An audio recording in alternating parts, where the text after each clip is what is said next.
Hello everybody, Michael Kunman here, bringing to you today a video just giving you the differences between face balance putters and putters with what's called toe hang. So for those of you out there who have heard of this, that's great. For those of you who haven't, it's going to be a bit of an eye-opener actually in relation to this, because you probably didn't know, like I said, this existed and what it does in relation to your stroke. So what I've got here is I've got two different putters. One is a mallet style putter and one is a blade style putter.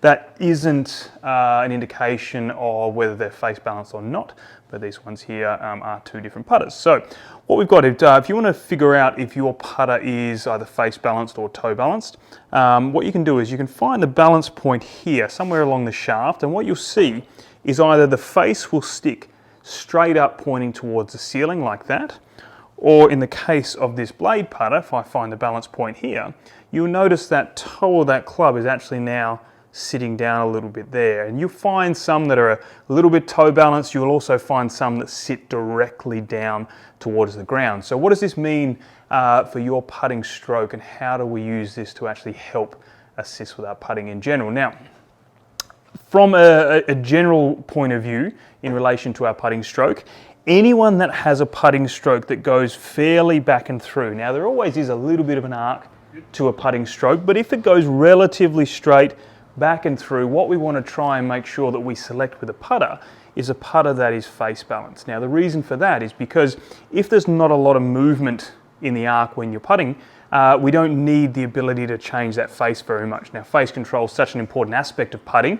We want to make sure that is as stable as possible. Now if we have a putting stroke that has a little more arc in it, so it works around our body a little bit, that might have been a bit of an exaggeration there, we would be better off with a putter that has a slight bit of toe hang there as well. Now the reason being for that is because when we're working our putter, I'll stand face on here, when we're working our putter back to square, if we have a face balance putter, the tendency is that face is going to want to stay a little bit open. With this toe hang, it's going to allow us, or it's going to give us the ability to close that face up and square it back up at impact, getting that golf ball to go a lot straighter. So what you need to do first and foremost is figure out, do you have a straight back and through stroke, or do you have a slight arc? So you can video yourself kind of straight down the line there.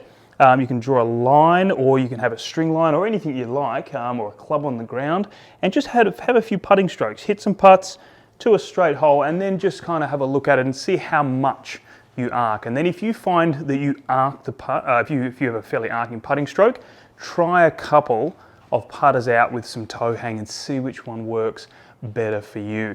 If you have that straight back and through stroke, or relatively straight back and through, try some putters with some face balance. Now you can find blade putters, you can find mallet putters, you can find ones with center shafts, ones with inserts in the hosel. We'll go through all this stuff in later videos, but always just check to make sure what's happening with that face balance or toe hang.